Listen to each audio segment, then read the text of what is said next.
Viewer discretion is advised.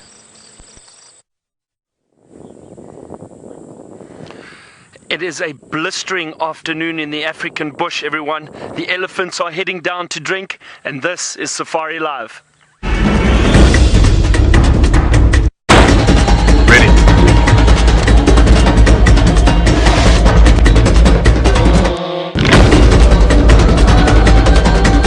Standing by.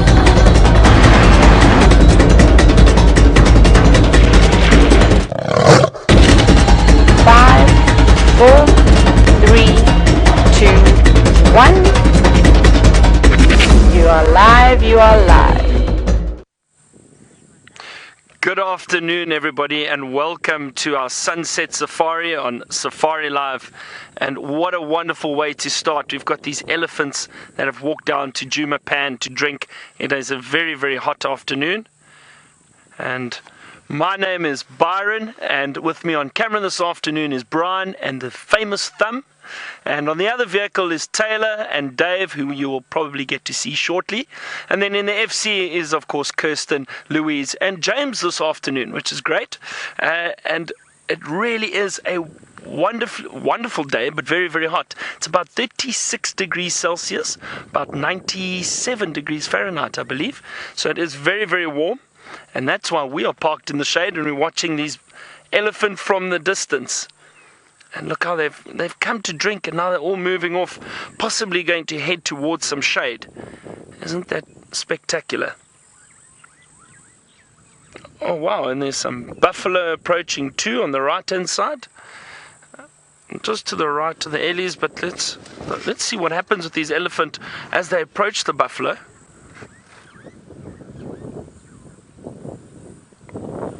They're most likely going to chase them off. Let's see, it's a nice big bull, and two big bull buffalo. And watch how the elephant are just interested in pushing them out the way, especially with those younger elephants around. What I'm going to do, everyone, is let me move forward a little bit. We might get a better view of these elephants moving towards the thicket. And as I was saying, with these young calves around, the buffalo will probably get pushed off.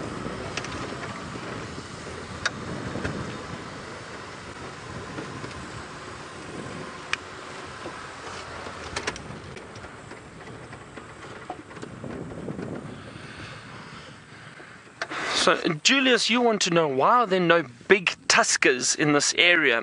Julius, there are in the Greater Kruger National Park, there are large tuskers. And I think for some reason we don't see many of them around. There aren't many, and there are certain parts of Africa that are known for their big tuskers.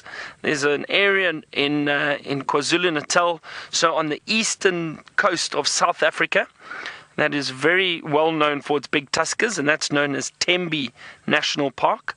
And then, of course, I think up at Tsavo and up in East Africa, Tsavo, and where's the other area? Can't remember the other one now. That's also very well known for big tuskers. I think what's happened is a lot of the really large tuskers have been hunted out in past years. And that gene hasn't really carried through to too many of the younger elephant, but there are still big tuskers around. You just don't see them as often. You can see they've all been wallowing, and look at that youngster's drinking. You see how it's got its trunk pushed back over its head and it's busy suckling from its mother. And you can notice with the elephant, the mammary glands are situated under the front legs. Do you see that, everyone? Oh, isn't that wonderful? Very, very beautiful. The rest of the herd moving off to the right again. And like I said, probably going to head for some shade, and I think we're going to do the same. We are going to go see if we can find the Nkuhuma pride and just see what they're up to. I'm assuming they are lying in the shade somewhere. But while I do that, let's head over to Taylor so she can say good afternoon to you. We've come across Mr. Mfumo, one of the Birminghams, and a lioness that I don't know, and I'm wondering if it's one of the Styx lionesses. I wonder if that could be possible just by looking at her. because she seems to have quite a bit of mange on her. Can you see that all on her legs? And I definitely didn't see that on any of the Nkuhuma females. Now this is quite interesting. You can see it all over her stomach just as she's laid down now. This is definitely a Styx lioness. But unfortunately we're not going to be able to stay here. I suppose I should very quickly introduce myself as we watch these lions. Sorry, you've lost me.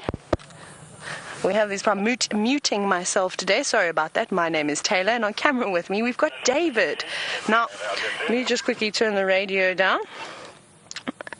Now, like I said, we're not going to be able to stay here for very long, unfortunately. We're on a public road, and I suspect we're going to have about 60,000 vehicles from trying to this sighting. Let's turn that off. Goodbye, Game Drive Radio. Now, I haven't seen the Styx lionesses, or any of them, since I came for my interview, which was a few months ago. I actually saw them in about July. And you can really see I forgot how bad they looked in terms of the mange that they have. Now, I hope that they're not going to pass it on to Mr. Mfumo, because he never showed any sign of it at all.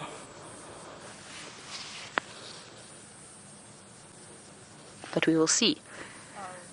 And obviously we know it's very, very sad that unfortunately the Styx lionesses lost their cubs. But this is a good sign. At least we're seeing one of the lionesses coming back into estrus again and mating. So we know that it will only just be about 3.5 months or so, not too long, about 110 days, before hopefully she'll have some more cubs, and we'll see if they're able to try and build up an immunity to it. Let's hope now that we're having the drought and that there are a lot of weakened buffalo around, there's going to be an abundance of food around for them. And hopefully they'll have really strong immune systems and they'll be able to fight that mange off. We can only sort of keep positive, like I say. Remember, that of course is natural and it is nature out here. And that's just one of the things that are out there that are there to control the predator populations.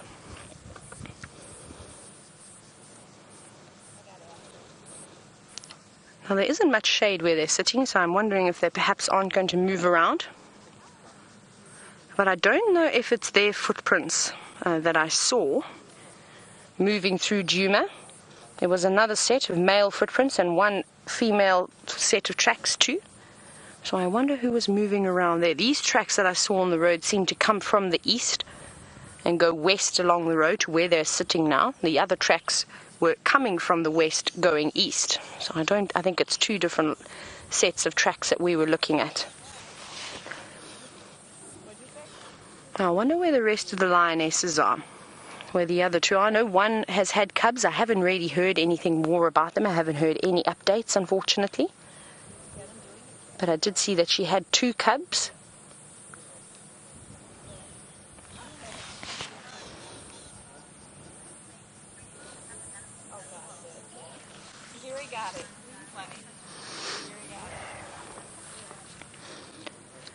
Hello, Kim from Florida. Now you're saying that it seems as though there are quite a few different species of animals around at the moment that have got mange. Now you're quite correct in saying that. I've personally seen a Duiker, common Duiker, which is a small antelope, an Impala, a Kudu, and an Impala with mange. And you're wondering if the adult lion like this could die from it. Definitely, especially if her immune system was weakened. So say perhaps she hadn't maybe eaten something in quite some time, for a week or so. Now, then she would definitely really take the effects of mange, and her immune system would be so low that that mange would spread all over her body, even more so than what it is now.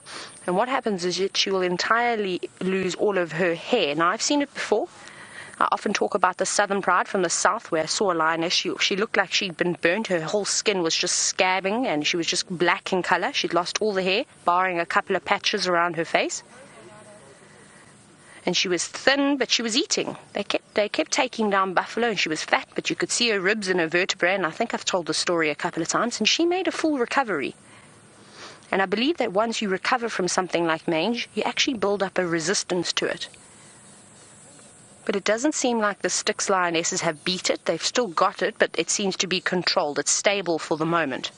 So we will see. As long as they just continue, keep catching buffalo and keep feeding, keep drinking, and they don't get any other illnesses, then I reckon that she'll be fine and she'll be able to overcome it. It's obviously much, much harder for the cubs. But it seems as though the Nkuhumas are fighting the mange back, though. Those little ones, they're doing very well, which is very exciting to see. But I think that's largely because of the success that they have had with all the food, all the prey that's been around for them to catch. Isn't that wonderful? Now, I reckon we're going to have to move out of here. There's quite a few sort of civilian vehicles coming towards us, and this is probably going to get quite interesting. So what we'll do is we'll carry on and we'll see if we can find Karula and her cubs. So let's hope that she's come back onto Djuma. Okay, so we're going to head on out now.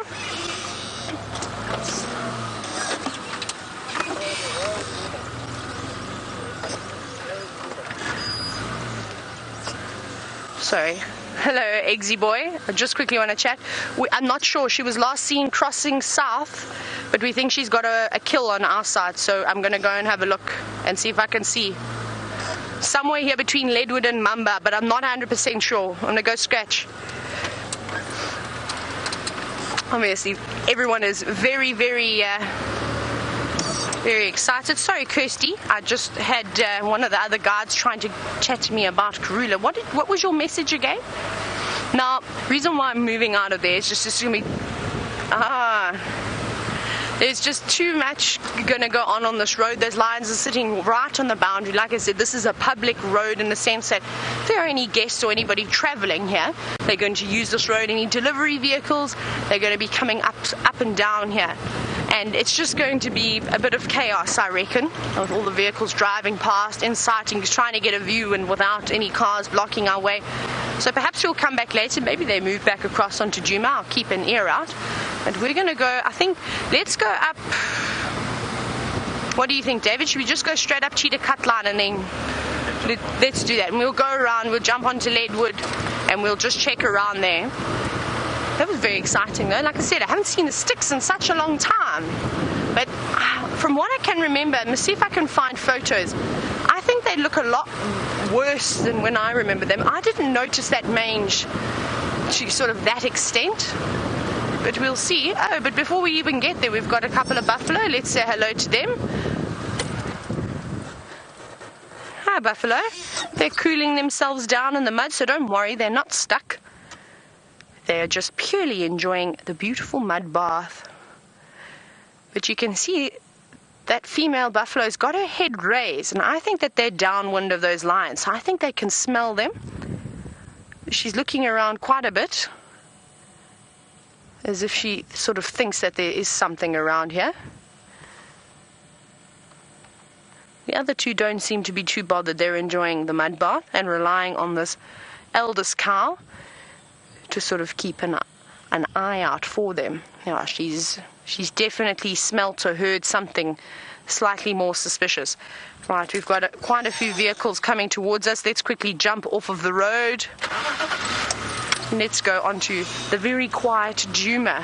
Right, we're going to jump across to Byron and let's see what his plans are for the afternoon.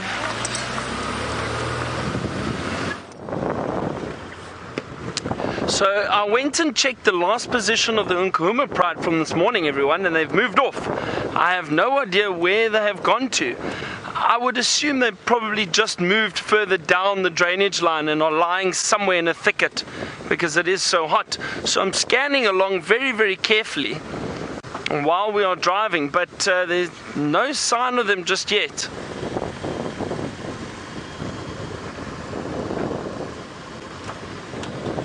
If I were those lions, I wouldn't have moved too far, especially in this heat. And perhaps they went and looked for something to drink. But I think if they went and drank something, they would have gone towards the Djuma Dam and we would have probably seen them. But we didn't see lions there today, so I don't think so. I think today is an afternoon for checking water holes again, so I might head up towards Buffelshoek Dam. I think could be a good bet. Let's see what we can find there.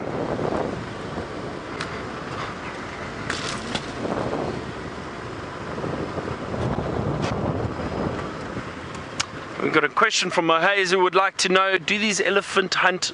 Do the lions hunt the elephant? Yes, they do. Not often. And I think your question was more specific to these lions, the Nkuhuma pride.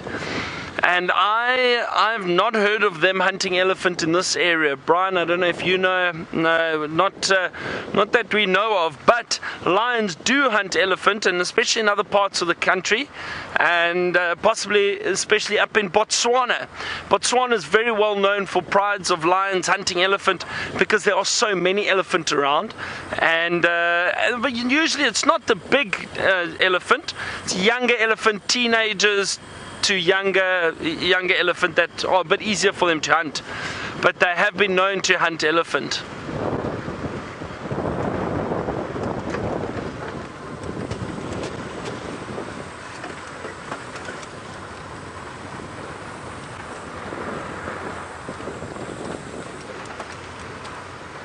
There's a little antelope hiding in here.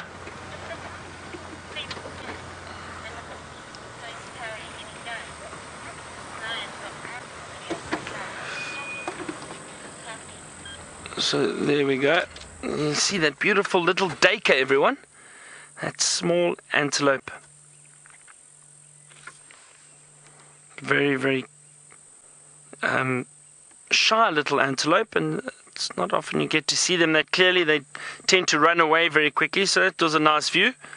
Kathy, you were wondering about the lion situation and within the game reserves and how it works with the people that live close by and safety. So you asked why we don't carry rifles and what happens if we come across lions that are not used to the vehicles. So, Kathy, in these national parks, it's not unusual to come across lions that have never seen vehicles before. Then usually what happens then is they are nervous because this is something that makes a noise. It's big. They don't know what it is, and they run away. I have seen lions many times that are not used to vehicles that run away very quickly because they are so scared. So, generally speaking, the animals are more scared of us than we are of them, and also, if we had to be walking around, we stand out quite a bit. We don't look like anything out here. We walk upright, and these animals are, again, more afraid of us than we are of them. To them, we look like a predator, so they would choose to move away. We do still have to be careful because if animals are pushed to a point where they feel threatened, then they will not necessarily attack, but they will defend themselves, and that may cause in an attack, or that may result in an attack rather. I can hear an elephant breaking some branches behind us. We can't see them actually, but you can just hear the branches breaking. So Kathy, with the game reserves, there are fences around the entire game reserve to protect the communities and the people that live outside, as well as the animals inside. But generally, these animals don't even get close to those fences, so they never see them. With the vehicles, it takes time and it takes patience, following, tracking, finding these animals, and that way they slowly become habituated to the vehicles and they know there's no danger or threat. But as I said, we are still very respectful of the animals, and we do keep our distance so as to not cause them to feel threatened, because that could cause an attack. But generally speaking, these animals are more afraid of us and they tend to move away. So I hope that answers your question, Kathy. And with regards to the rifles, to be honest, I prefer guiding without a rifle, and the reason I say that, and a lot of people will disagree with me, and that's fine, and everybody's entitled to their own opinion. The reason I prefer it is because I do think that the rifle can occasionally give you a false sense of security, and it may cause you to put yourself in a situation that you wouldn't necessarily get yourself into if you didn't have a rifle. So I just always think that you need to be careful and respectful of the bush. It is unpredictable though, make no mistake, it can be unpredictable out here, but I think if you are careful and you are aware, you can generally avoid situations without using a rifle, as opposed to putting yourself in a situation thinking if something happens I can shoot the animal.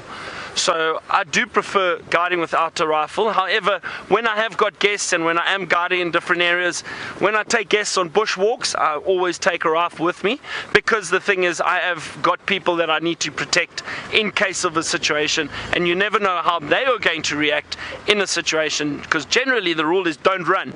But if people run, it could cause chaos and you might get an animal attack or charge, which I then have to manage that situation. So I will carry a rifle with me, but I've been very fortunate in all my guiding years. I've never had to use a rifle. I'm not saying I never will have to, but I have been fortunate that I've never had to use it yet, touch wood. There's an elephant just off to the left, everyone. Hello.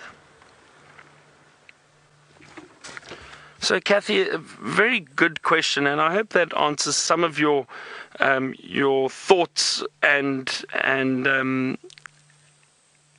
how you feel about rifles and animals in general and safety. But again, we must remember safety is our primary concern all the time, not just for us but for the animals as well. We need to remember we are in their habitat and we are purely here to view them.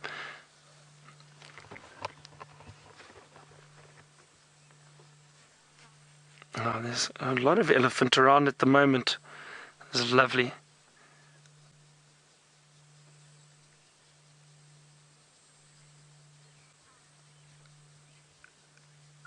There's some coming in from the right too. There are also a few more. We're going to sit still. I'm going to keep my voice down, everyone. Let's see if this elephant walks behind us.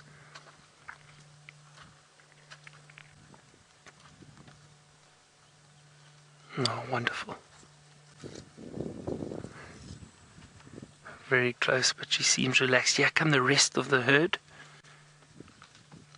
You can see they've also been splashing in the mud and spraying water on themselves. They're all wet. They've all got a bit of mud on them.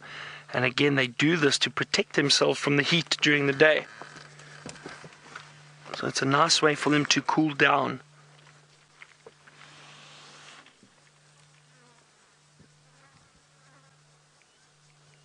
A small group. I don't see any others, but there could possibly be more further in where these animals have come from.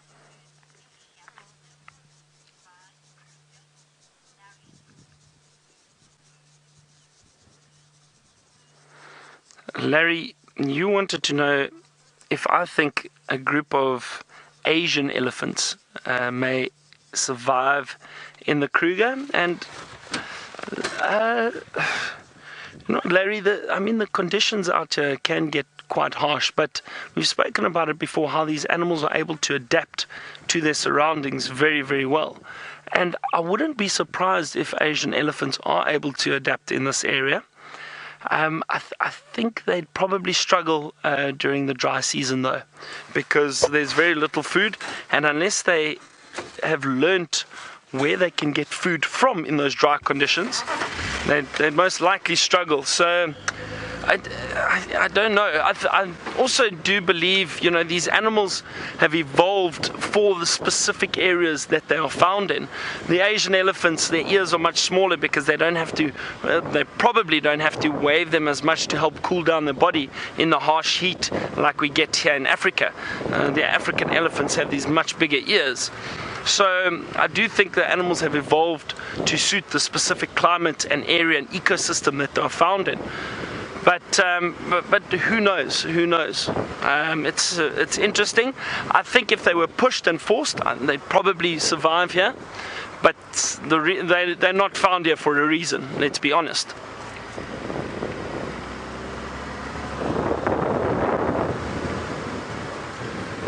Oh, dung beetle.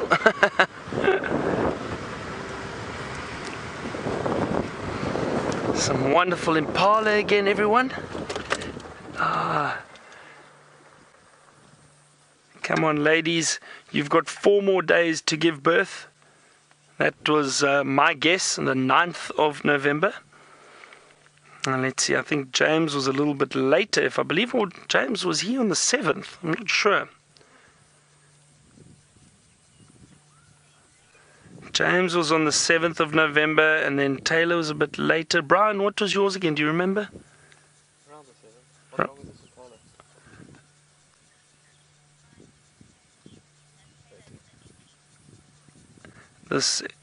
This Impala is dropping dung, Brian. No, you missed it.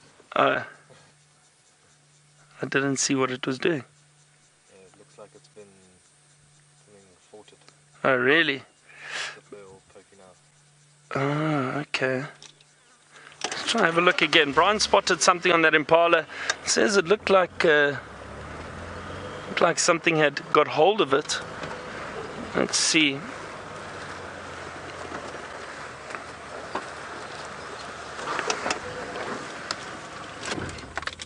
Just grab my binoculars quickly.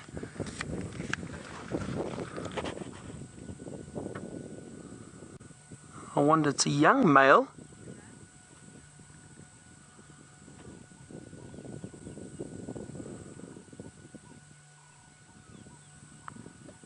Wow, that one just looks very, very thin. I can just see some bones sticking out there. Is that the one you meant, Brian? Look at your screen. Watch your screen, it'll help you. Sorry, I'm using my binoculars, and meanwhile Brian's zooming in on the correct Impala, and the zoom helps a lot, so perhaps from a fight.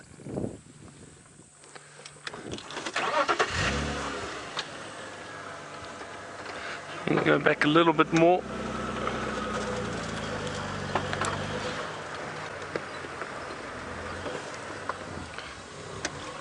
There's some through there. It's a bit tricky now, they've just moved into the thicker bush.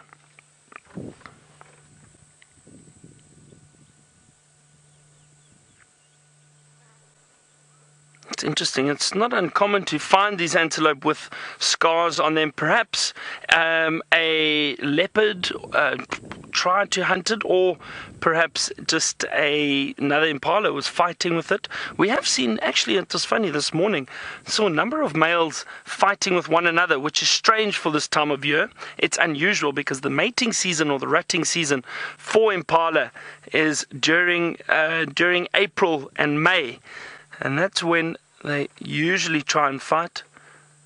You see that? Oh, look at that, yeah. I wonder what that is. Some serious scars.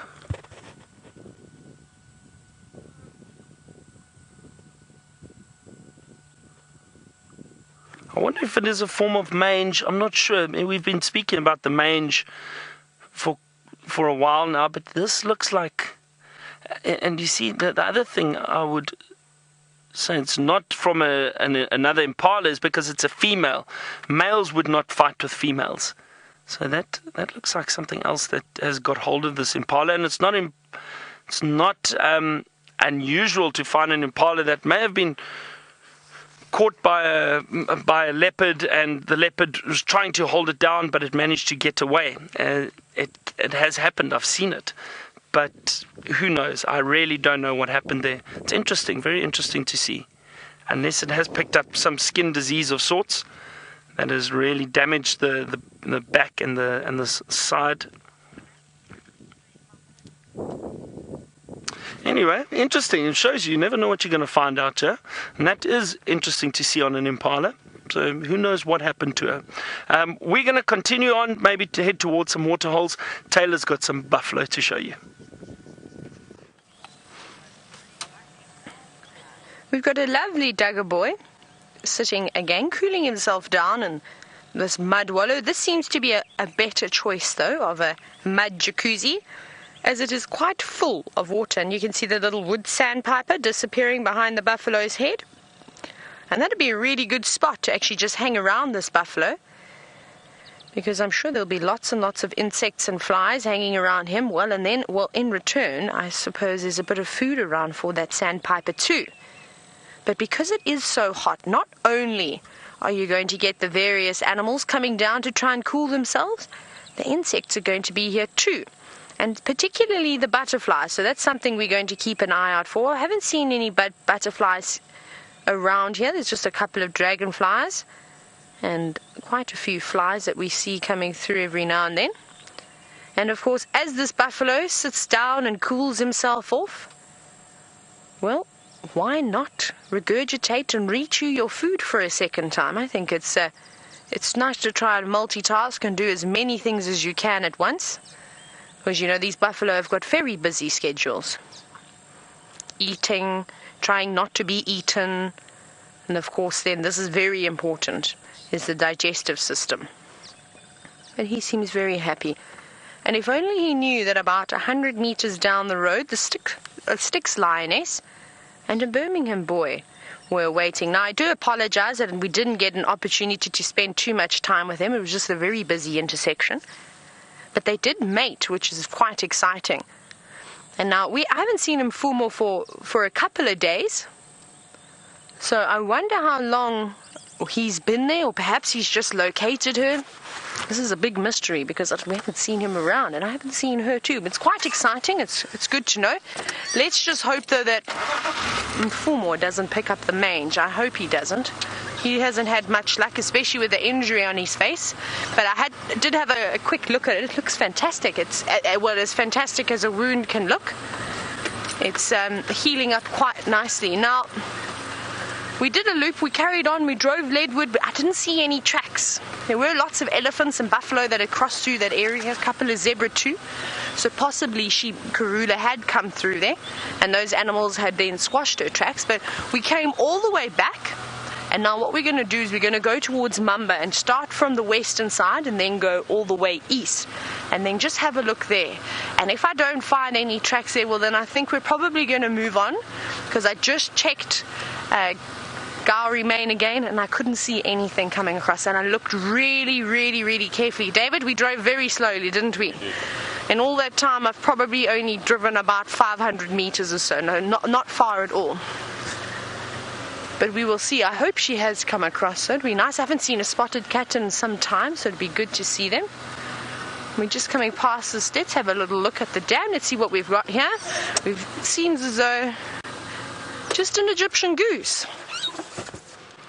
Doesn't seem like anybody else is here. Actually, you're just on your own, you haven't got a mate. And it's so good to see that these pans of water are still nice and full. Isn't that absolutely lovely? Now, there's actually a couple of other birds. I'm going to move forward. David, what I'm going to do is I'm going to try and I'm going to turn my nose a little bit to the right so you can see all these different birds down here, because I suspect that the aerial is going to be in the way. Actually, let's go a little bit forward.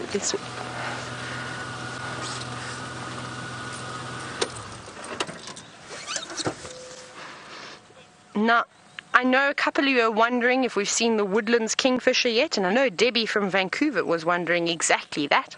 Unfortunately, Debbie, we haven't. But we're still waiting. And of course, this bird needs no introduction. It's the beautiful blacksmith lapwing. Now, there's a couple of others here too. If you go a little bit to the right, there's actually a weaver that's just landed. Can you see that?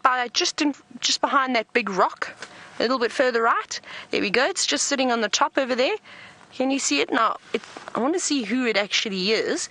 Looks like it has got a red eye. And we know if it's got a red eye, it's the southern masked weaver. Can you see there? Also those very distinct red legs hopping about. Now, the last time we were here, is this Treehouse Dam or Twin Dams? Twin Dams, yes. We actually spoke about it, and we were chatting about these weavers and how they're going to start. We're going to start seeing them again, and I was trying to describe the differences. I'm sure you probably remember that, and that was, of course, one of the main differences.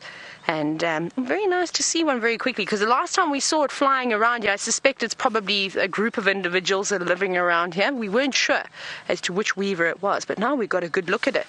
And I thought I saw a dark-capped bulbul, but it seems to have flown off now. Oh, that's a pity. I haven't seen one of those in ages, but let's continue with our original plan.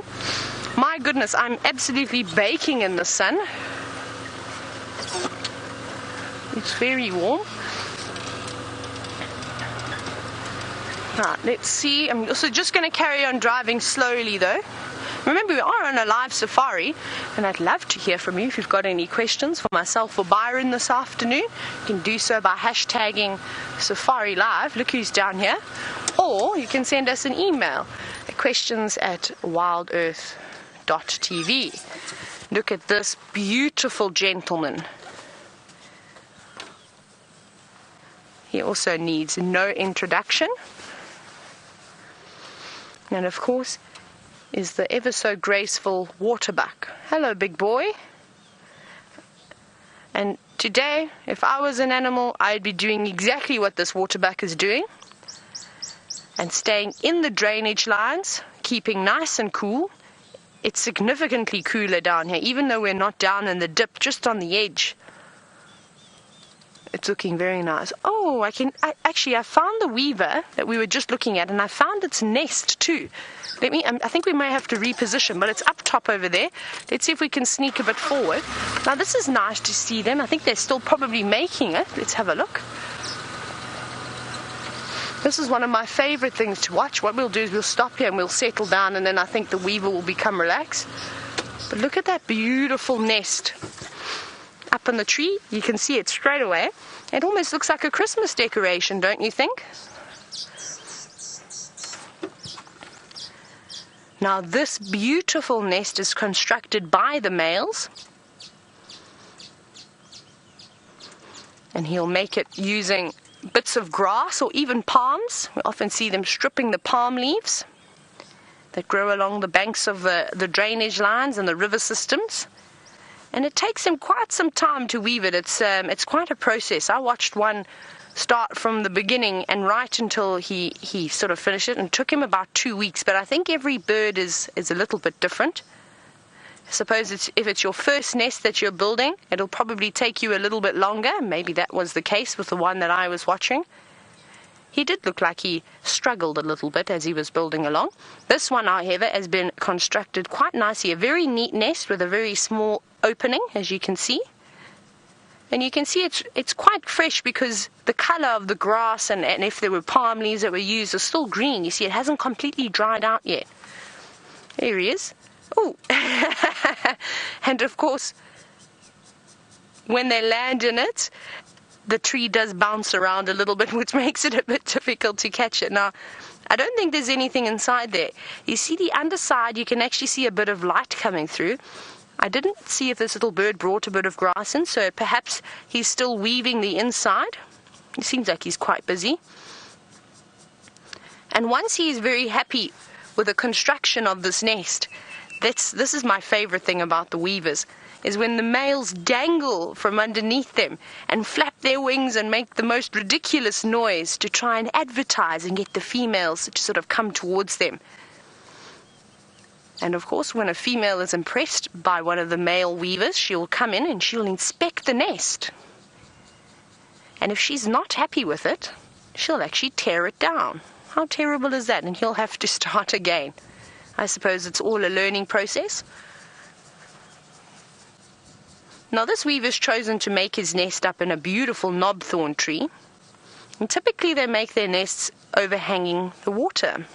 So actually I've seen quite a few nests in palm trees, in jackalberries, anything that likes to grow near water. And one of the reasons why they do this, because I'm sure you're sitting there thinking, that's a bit silly, because if that chick is about to fledge and it falls into the water, well, it's going to drown. There you go, look at him, off he goes. He's going to go and find something else. We'll sit here. I don't think he'll be gone for too long. But it's a very important sort of strategy that these weavers have learned, is because often their nests are sort of plagued by snakes. The snakes will come crawling around and they'll go inside and raid them and eat the eggs or eat the chicks. So by dangling it over water, firstly it's a deterrent. The snakes though could still get in. But for the smaller cat species like a serval or an African wildcat, anything along those lines, even a caracal, not that we see them very often up here, it makes it a little bit more difficult for them to get in. Of course, those thorns are enough of a deterrent, and it's built it right up to the top of the tree.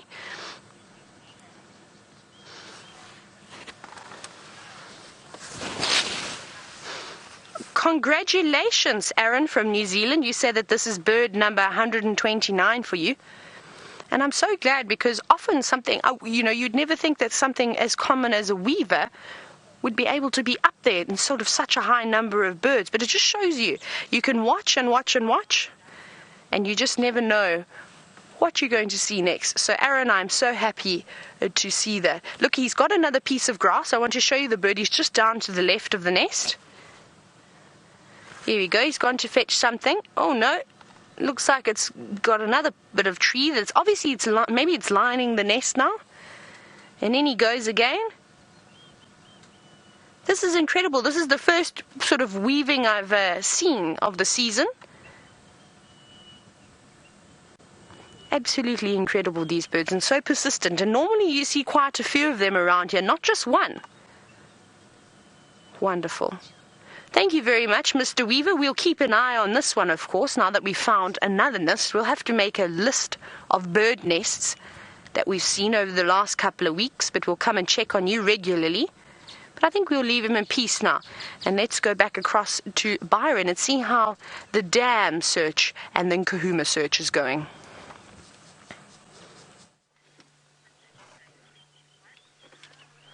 So no Nkuhumas just yet, everyone, but having a lovely afternoon drive. And we've just found a nice herd of Kudu. And what I've noticed is there are a number of females. There's that we can see in frame there now. Those are all the females, but there are some males around here. And there's a young male coming into frame now. You can see those horns still very small compared to the big males. And everyone, I did see a big male, and I think, let me move forward a little bit. There's one or two around here that are just hiding in the thicket. Let's see if I can get them into, or in our view. Oh, where do you go? There's an elephant. Where did that Kudu bull go? Okay, so we're almost at the dam. And it would be wonderful if this Kudu go and drink, everyone. And I think they may just do that. There's an elephant off to the left here. There's a female and a youngster. Now, the reason why I say I think this Kudu may go and drink is because we almost at Buffelshoek Dam. And I wonder if these elephant haven't had a drink already.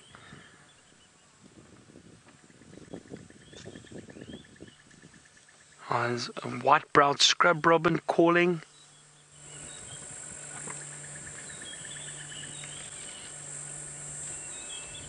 Very melodious call. Wonderful, wonderful call. Look at that little Ellie.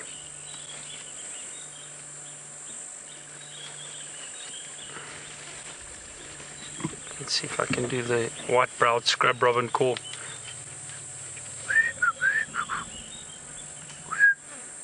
Three, three, three, three, three, three, three.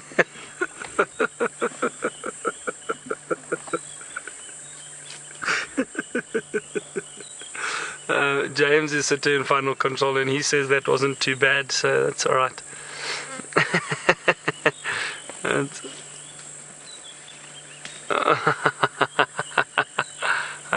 Dear. Let me just have a look. Alright, everyone, I'm going to try and sneak past these elephant because these Kudu seem to be coming out towards the dam. I'm going to try and keep quiet and let's see if we get them moving in for a drink. Wouldn't that be wonderful? Let's see. Just squeeze past the female.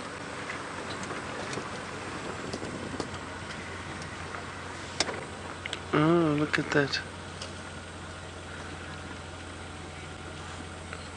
Oh, beautiful female. James, you say the Nkoro guys saw a Kudu and Inyala hybrid.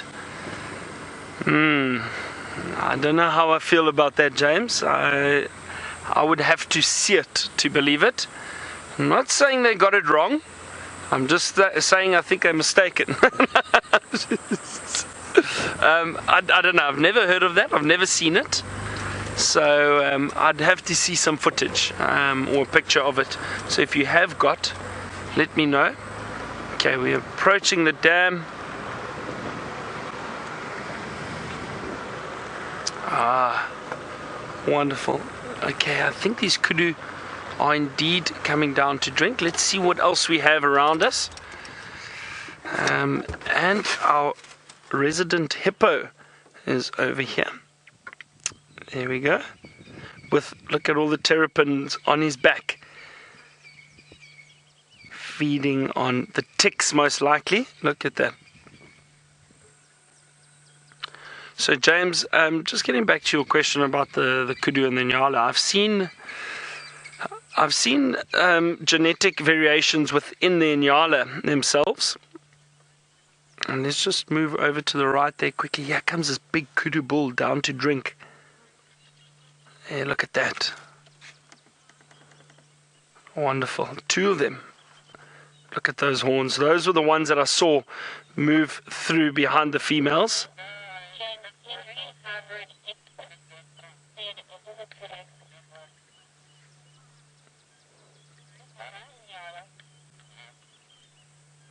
So apparently James Henry just had a look to find out what that picture was of, and apparently it was an Inyala.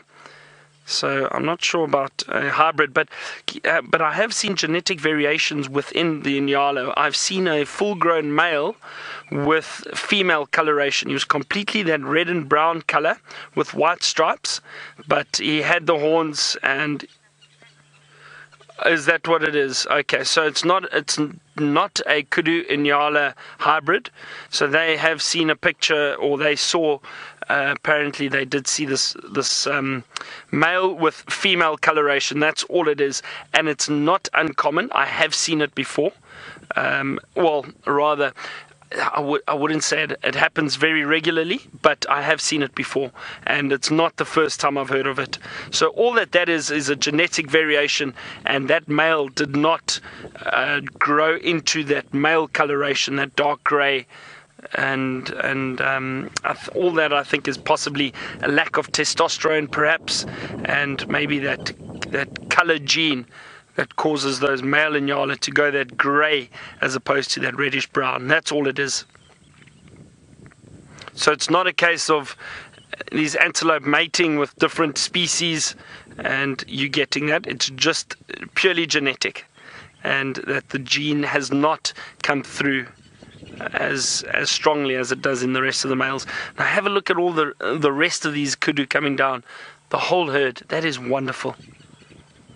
The females, look how beautiful that big male is at the back. Magnificent horns, both of them. Notice how the one's horns are much wider. The one on the right has got very wide horns, widespread, and the one on the left, the horns are a lot narrower, closer together.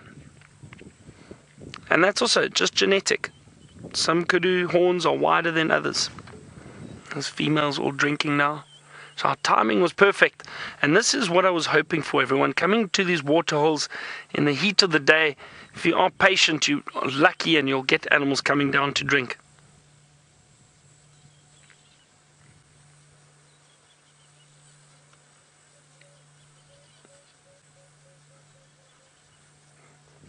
Very peaceful here now, but notice they constantly aware and looking out for any potential threat or danger. The reason for that, these animals know they are somewhat vulnerable while they are drinking. Their heads are down.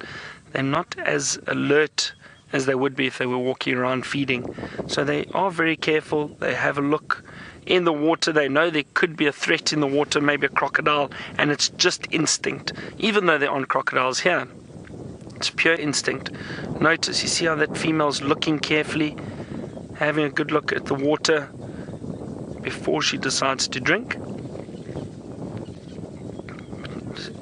You see, still very, very nervous and aware. And they'll constantly look around because they know also there can possibly be lions or leopard hiding in the thickets watching the water holes. That can happen.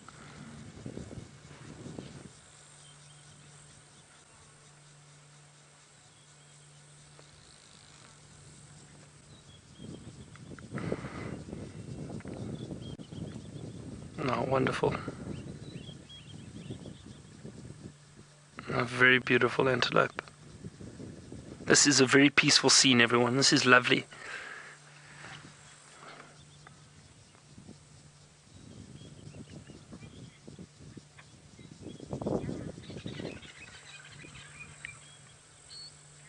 Peyton, you want to know if they're gazelle in Djuma? No, they are not.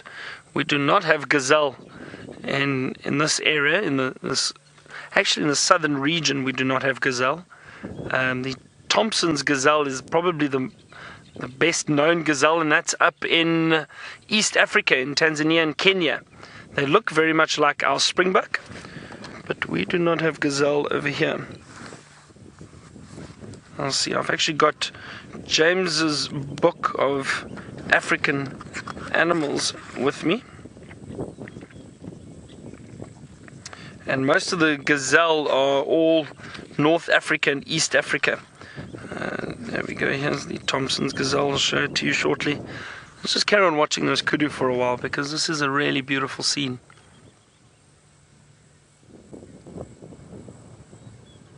There's a lovely breeze coming off of the dam now up towards us. We're on the dam wall, so it really is nice and cool.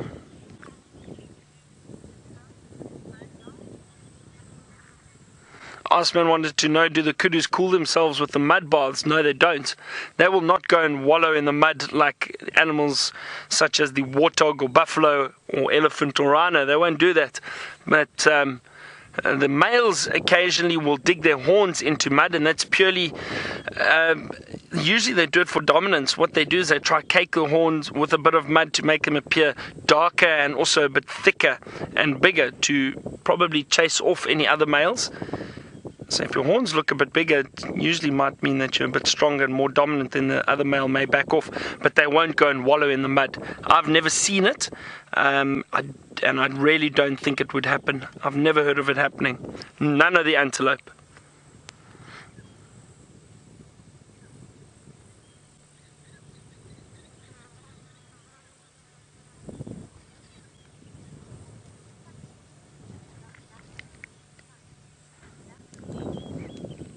William Youth said, you noticed how these antelope were sucking the water, not lapping it, and that's exactly how these antelope drink. They'll put their lips down and they suck up the water. They don't lap the water like the big cats or wild dog or hyena. They'll actually suck the water. So it is interesting that oh, look at the hippo, everybody. Sorry, he's just rolling. Look, it's probably getting very, very hot. It's getting very, very hot. So rolling around, trying to get water on the back again.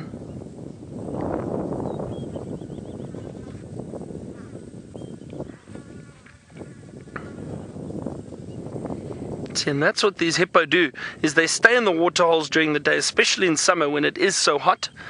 And if they do need to cool down a little bit more, they'll just roll around and possibly get a bit of mud on the back and more water on the back, help cool down, even though because their backs are exposed, especially in this waterhole. This isn't very deep. When we move further into summer, these waterholes will probably fill up quite a bit, and this hippo would most likely hang around and stay here, but then it would be able to keep its head just above water and the rest of the body submerged, which will be much better than lying out in the open like this, but it's because it's so shallow at the moment.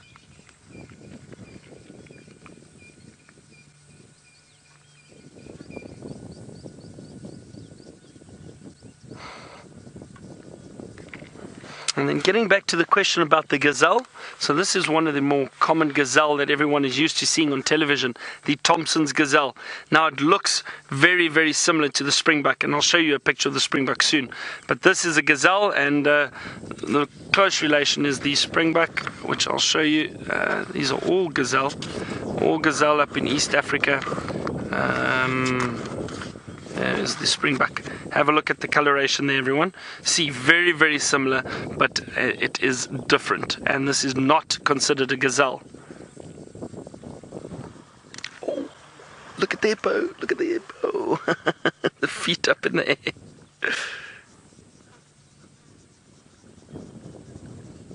Let's see if he rolls again. Hang on, everyone.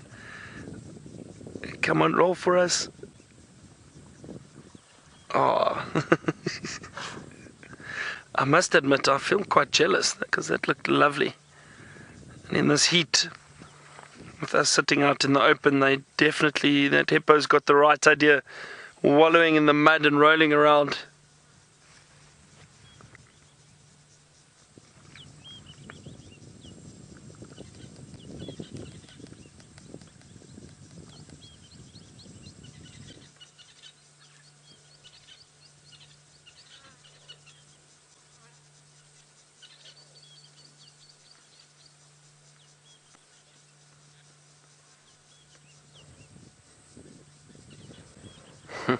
I think what we're going to do, everybody, is let us carry on.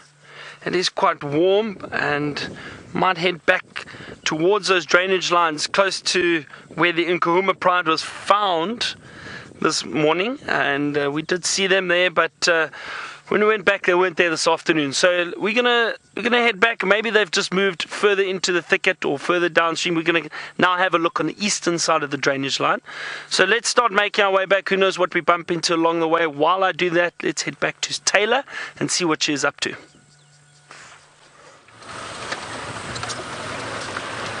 Still searching for our beautiful leopardess, of course, but I haven't seen any signs of her. And I must tell you some good news as well. So just after we left, I heard a strange noise. So I looked back at the weaver nest, and a female southern masked weaver popped through and sort of sat and showed a little bit of interest in, of course, that male's nest. And well, then he started doing the little weaver dance, of course, which was quite funny, upside down, and they flew off together. So I suspect he was in hot pursuit. What is hot pursuit? Hot pursuit, trying to court her. So that's quite exciting. At least he has a few takers. I don't know what's wrong with my English today. I think, like I often say, my brain has melted and my tongue is now sticking to my palate. I apologize. My goodness.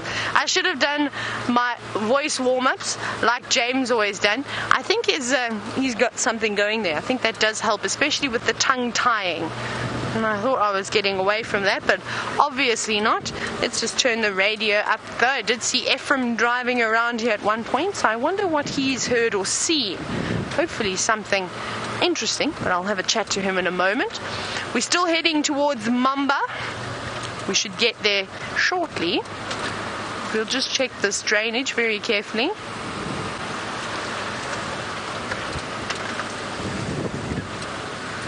Let's see. Now, Rocky Nut, you're wondering if Herbert is on leave. He is indeed having a little break at the moment. I'm sure back at home with his family and enjoying all his children. So I hope he's having a good rest. And it'll be good to have Herbert back again. He's brilliant, isn't he? He's so good at finding the animals. It's like he doesn't even need to track them anymore. He's just one with them and he knows exactly where they're going to pop up. Okay, right, I think this is our turn off. Hey, David. Right, I think we're on Mamba now. Now this is where the search continues and starts from again. Oh, hello, Impala. Looks like somebody's been splashing in the water. And off the Impala goes. I think it was having a little drink, though, from this mud wallow. Now, I want to show you how well used this mud wallow is. And I'm not going to say anything. Who do you think was bathing in this beautiful mud jacuzzi? Any guesses? There's something that should give it away. There's actually two things there that should give it away, of course. There's one. And then, David, if you go to the left. David's like me this afternoon. And then if you zoom into those funny things on the wet mud, can you see those big round things? That's another clue.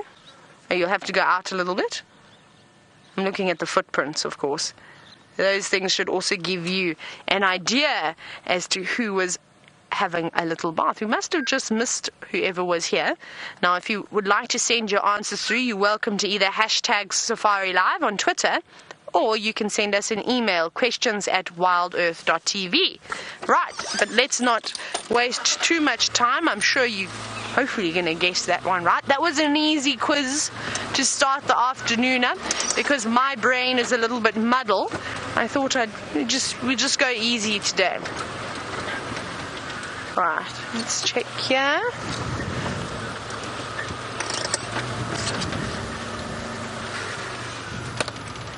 Now I'm also going to be I'm really just going to drive and take it easy around here, because you know Karula likes to stash her kills in trees, on the base of trees or under fallen trees. So we need to not just look for footprints, because there's always a chance that we could miss those footprints, but hopefully we'll just see her and the cubs. Oops.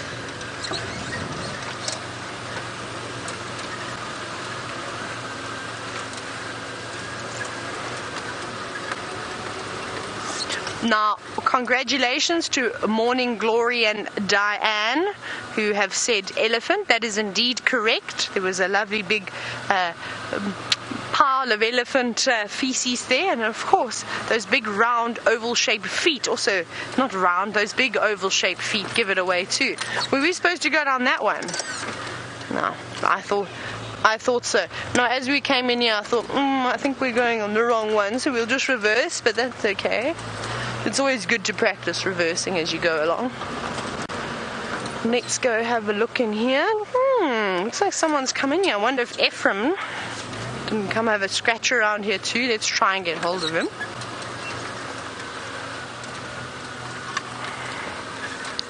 Ephraim for Taylor.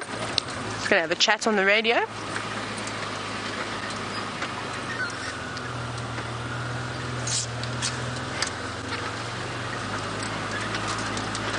No, he doesn't seem to want to talk to me today. Perhaps he's busy and chatting away to his guests. That's all right. We can have a little look around here. Oh.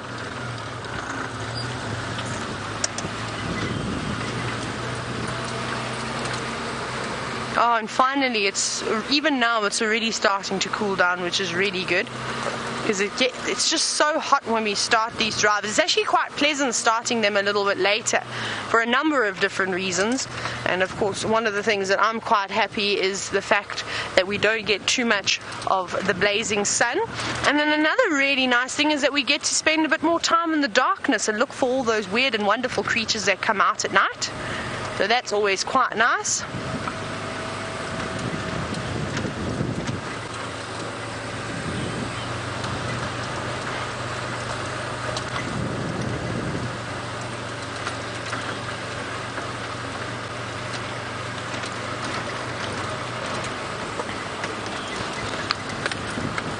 Now, as we're driving along here, something just bopped me on the head. Probably a dragonfly, seeing as though there's so many of them around at the moment. Ina was commenting, saying that there's some people that are very fortunate to go out here on the safari and see the big five and every day, and you're quite right about that. And she was wondering though, has anybody ever gone out and seen the little five in one day? I can't say that I've actually ever seen the little five all at one go. Let's quickly go through the little five now. I hope I can remember them, and if I don't, well, I know that I've got all of you back there that will be able to assist me. So the one that comes to mind first is of course the rhino beetle, which is one of my favorites. The ant lion, which we see their conical pits in the sand quite often. Maybe we'll try and find some today. Maybe I must stop because otherwise I'm going to miss tracks. Okay, so we've got the rhino beetle, the antlion, we've got the leopard tortoise. Now, what else have we got? We've got the buffalo weaver, of course, which live outside my room and we see quite often. Maybe we'll try and tick them off today. How does that sound? We'll look for them. And then there's one that I'm missing. Which one am I missing? Am I missing? I didn't say anything about the elephant. Elephant shrew, Kirsty, thank you.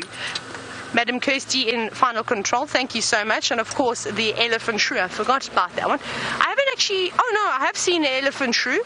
And I saw it very, very briefly though once down in the southern sands. And I've never seen one since. But in Zambia, we used to see them quite often. They were running around all the time on the pathways. They're quite cute as well. Big eyes, little pointy nose, and then of course with a very mouse-like body. Quite interesting to see. So we'll try and tick them off. We should be able to find a buffalo weaver. That'll be a relatively easy one because we know where all their big nests are at the various dams. Rhino beetle will be a tricky one. Then we've got Taxon. Let's say hello. Hi, Taxon. Good morning. A little bit high for morning, but it's okay. Just having a very quick chat. We're trying to all find Karula, of course. Anything this side? Nothing. I did also check Gary Main. There's nothing coming in. And I checked Leadwood. I haven't picked up anything. So I don't know if she's come back across yet. Maybe she's still that side. Okay. I'm going to just jigger then. Okay. Yes. Hello, Helen in Birmingham. Does she watch us all the time? That's fantastic. Wonderful. I've got to run, but I'll catch you all a bit later. Right. We're heading away, but unfortunately, of course, it doesn't matter where we go. We always find amazing people who love to watch us all the time, and it's always great to hear from them. So it seems as though Karula hasn't crossed over. So perhaps we're going to have to focus on the little five this afternoon. And while I try and dig up some of those little fives, let's go back across to Byron and see if he's had any luck with the Nkuhumas.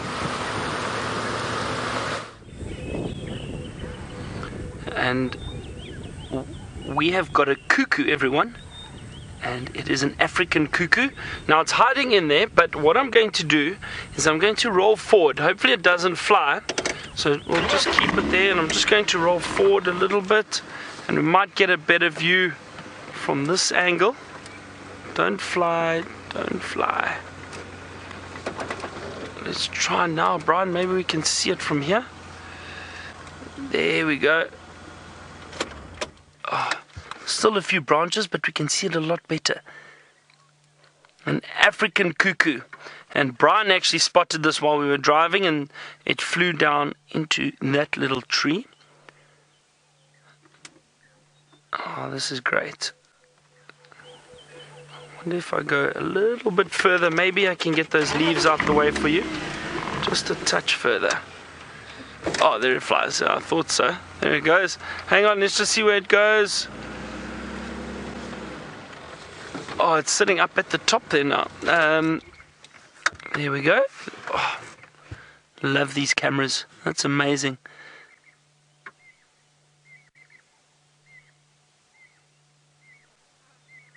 So that's a really nice one for your bird list, everyone. Those who haven't seen it yet, the African cuckoo.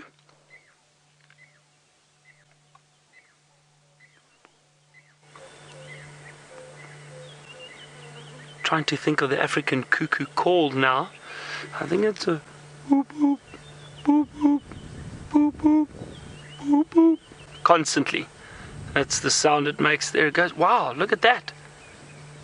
Catching insects. Brian, well done. That's amazing. Look at that. We saw kill, everyone. The African cuckoo caught an insect. Yeah. It looks like a worm. The cuckoos do enjoy feeding on worms. It is indeed, it's not a worm, it's a caterpillar, everybody. The cuckoos do indeed enjoy feeding on caterpillars, and that's what it caught. Isn't that exciting? Fantastic.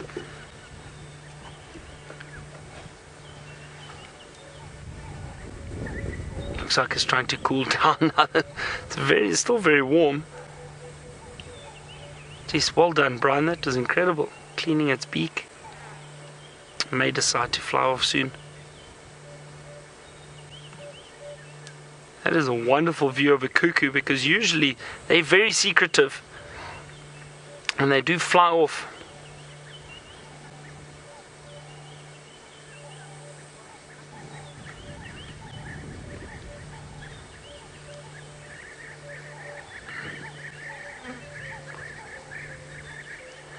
James, you've asked a question about the cuckoo, and those viewers who do not, or who are first timers or do not know much about the cuckoos, they do something very interesting.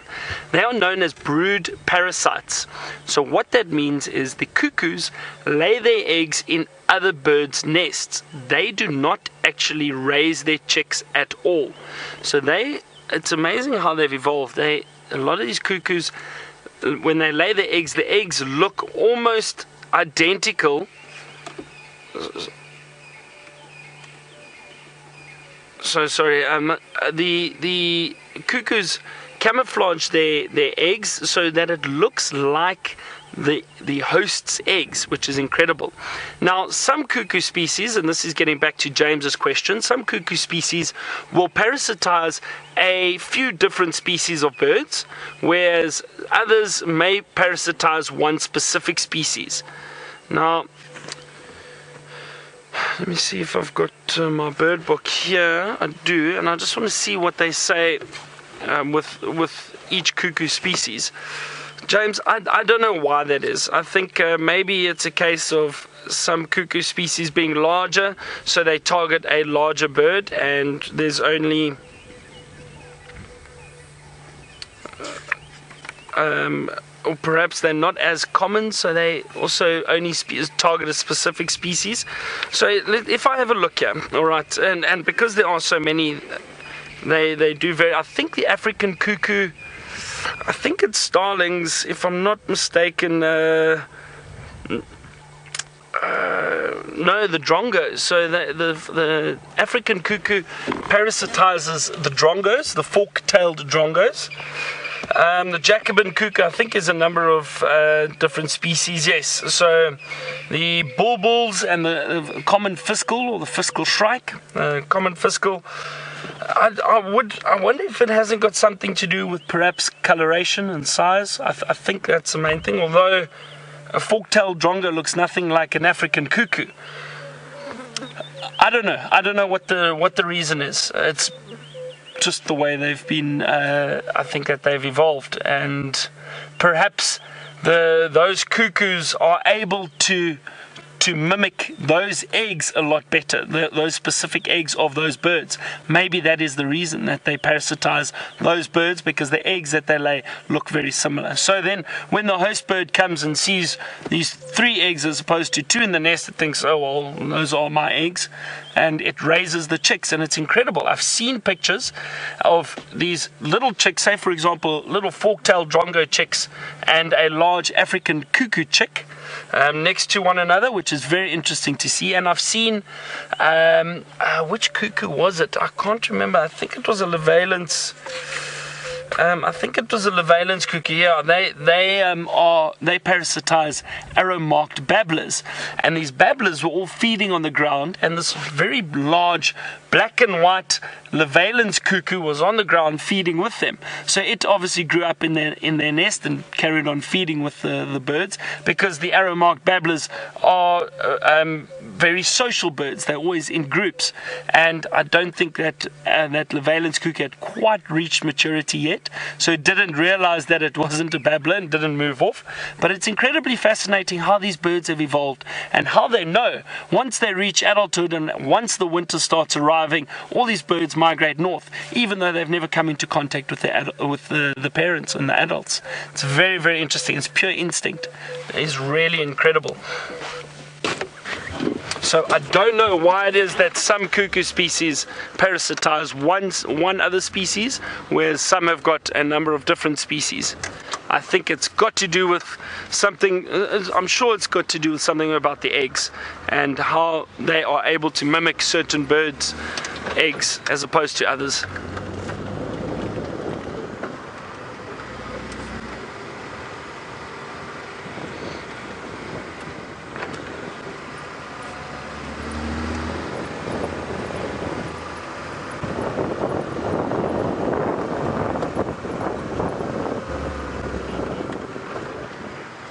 The enlightened guru sent us a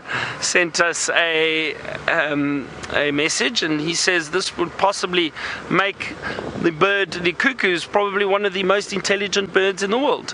And yes, I would assume so. Oh, there was a lilac-breasted roller which just flew up ahead. Let's see if it lands. It's going into the sun now, so we won't get that color. That beautiful color that we're used to seeing. Can you still see it? It's difficult against that sunlight. But yeah, I think a lot of animals and bird species in general, I think, are very, very intelligent. And we know very little about their intelligence, I think. If you think of birds that are able to mimic and talk, like parrots and certain other bird species, and then you've got these birds that just know how to migrate, or weavers that are able to build nests. The detail and the intricacy of a nest, Taylor was showing you that weaver nest earlier. Isn't it incredible to see? It really is fascinating.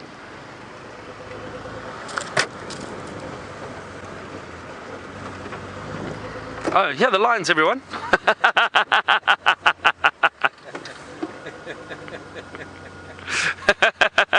You see, things happen for you when you least expect it. Isn't that great? Found the lions, thought they'd probably moved around this side of the drainage line, and look at this, everybody, right here.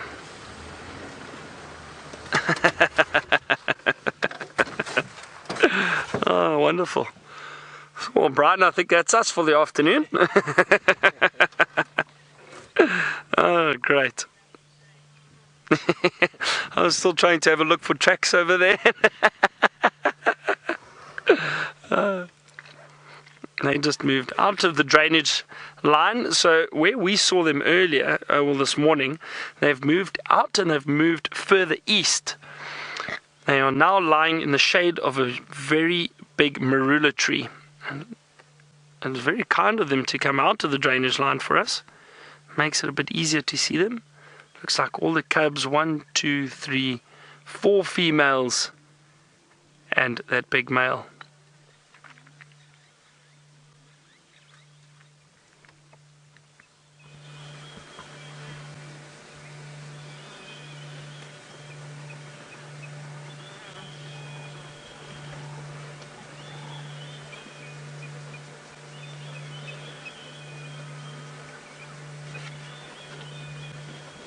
I think I may update the others shortly.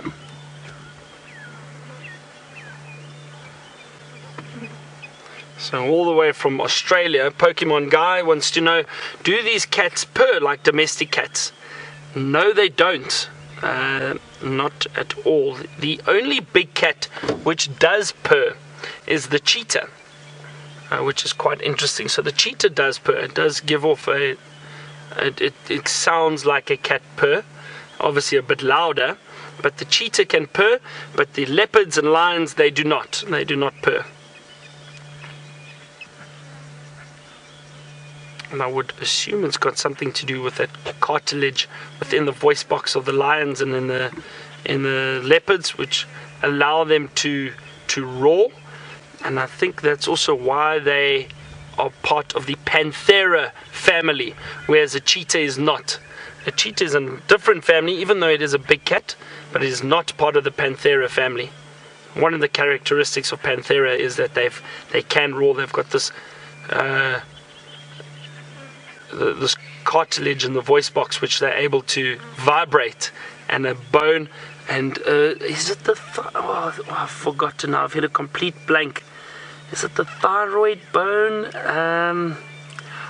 Hyroid. That's it, the hyroid apparatus. I was close. Hyroid. It's a hyroid apparatus, and that's how these lions are able to make that wonderful deep roar and that sound.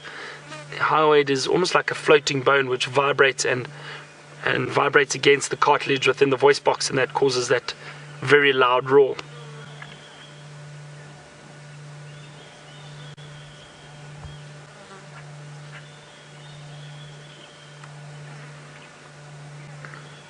just going to update everyone else quickly. The station's located the Nkuhuma Pride, plus a single coalition member. They are lying on Central Road, very close to the junction with Gowrie Cutline.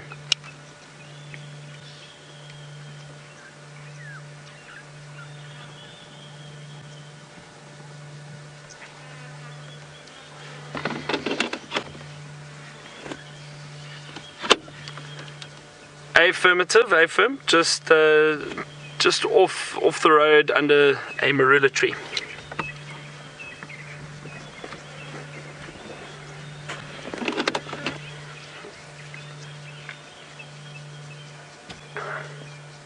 And you see, I spoke about it this morning, everyone. We were tracking and trying to find leopard, and we saw tracks, but it was very difficult for us to actually find them. And James managed to get a glimpse of a female leopard walking across our boundary because the monkey's alarm called and alerted him to where she was. And excuse me a second.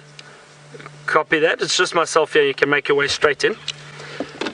And as I was saying that, you know, at times you can drive around and try and track these animals and spend hours. Excuse me, sorry everyone, everyone's looking for an update quickly. The Nkuhuma Pride and a single coalition member, they're lying just off of Central Road, close to the junction with Gowrie Cutline. So as I was saying that, you know, this morning we had tracks and we were trying to find these leopards, but we didn't have any luck. And I said, you know, you can track for hours and really not come across anything. And then all of a sudden, you drive around like we did this afternoon, couldn't find the lions, drove around, got to some water holes and came back into the area to look for them and bumped into them just off the road. And it does happen like that sometimes where you do get lucky and the animals play along and don't make it that difficult. So it is wonderful to see them out in the open. Lynn, you've asked if all the cubs are here. It looks like they are. 1, 2, 3, 4, 5, 6. I can only see 6 at the moment, Lynn, but it's difficult to see behind these lionesses at the moment. I think they are all here. I'll try to keep a lookout and just let you know when I do count all of them. But it looks like they are all here.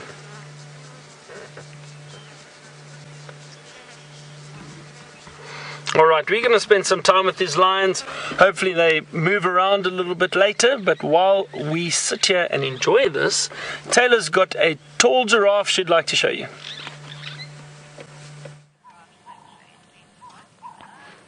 A tall giraffe it is, and he's a beautiful boy, like I've said.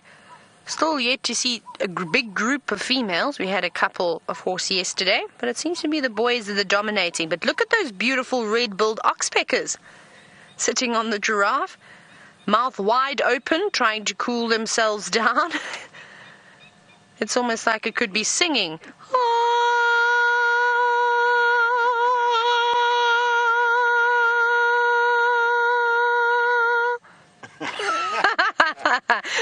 And if that wasn't an oxpecker, I would imagine that it was an oxpecker that was trying out for the opera. I'm not going to do it again though, because I don't know if I could. I actually scared the birds away. Sorry, giraffe. I took away your grooming services. Giraffe has spotted something in the distance, and it's probably just some kudu or something moving through the thickets. And even though it's not a threat, it's always good just to check out if you hear any branches breaking or anything along the lines. And he gave his leg a little shake, and off he goes. There he is. Just going to the other side, though, to eat something.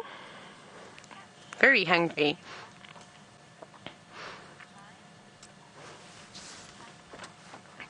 Now, speaking about oxpeckers and, of course, the grooming service that they provide to all the wonderful creatures out in the African bush, Kathy was wondering, do oxpeckers ever remove ticks from lions? Now, I've never seen an oxpecker on a lion before. However, I have seen oxpeckers quite close to them, but on the ground. And I think they'd be quite brave to try and remove the ticks from the predators. I don't think they'd firstly be as tolerant.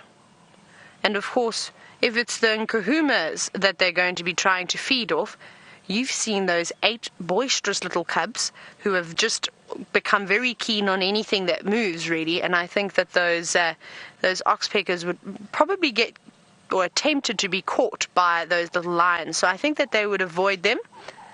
What I have seen happening though before is I've seen lizards feeding on lions, on the ticks and the flies that hang around them. The one day there were some lions sitting up on a beautiful granite rocky outcrop, and these I think they were rainbow skinks, if I'm not mistaken. It was about a year and a bit ago. I think they were either that or no, they were skinks. They were definitely one of the skinks, striped skink or a rainbow skink. And these skinks would come out and creep closer to the lions as they were fast asleep, and then catch the flies close by. One even jumped onto the lion, which was incredible. But of course, the big male lion then jumped up and was not very happy, and then scattered all the lizards, of course. But that was quite interesting to see. Now we're going to carry on from this giraffe. He's looking at something, so we'll go and investigate. I was talking about elephant shrews earlier, and I said that I only saw an elephant shrew once in the south. I lied. I forgot completely about the most incredible story.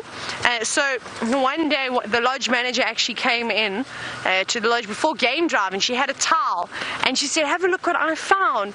And she opened it, and there was this tiny little elephant shrew. Now if you're not sure what I'm talking about, I'll show you quickly, because they're really beautiful. They're right close here. Let's choose a good one though. Let's do this one. Oh, sorry, I'll put it over here. There we go. Look at that thing. Beautiful big eyes, of course, and a long snout and a little body and big ears. So that's what the elephant shrew looks like. So it was a baby though, so it was really tiny, and it had fallen into one of the plunge pools, unfortunately. And of course the maintenance team were doing their roots and sort of cleaning all the pools and scooping the leaves out, and found this little thing and saved it, but didn't know what to do with it because it was freezing cold. So they brought it around. We put it in a little shoebox. We tore some newspaper up, wrapped it in a towel. We even put a hot water bottle underneath, but not hot. It was just lukewarm. And in about an hour or so, this thing was racing around the box, and then we let it go. And I forgot about that experience. I don't know why I forgot, but I just all of a sudden remembered. There we go. Let's have a look at this hornbill that's up against it's beautiful backdrop this afternoon. Sort of a beautiful blue sky with a touch of cloud. We've got a red-billed hornbill. Well, we had a red-billed hornbill. Wasn't that beautiful? I'm thinking of having a birding afternoon, as well as a combination of trying to seek out the little five. Now, actually, I've got some interesting news. David said that he saw a leopard tortoise 2 days ago on Cheetah Plains, and he reckons if we go there now, we might still be able to catch up with it. So I'm contemplating on not whether to shoot over to Cheetah Plains to go and see if we can find it. But while I decide on that, let's go back across to the lovely Nkuhumas.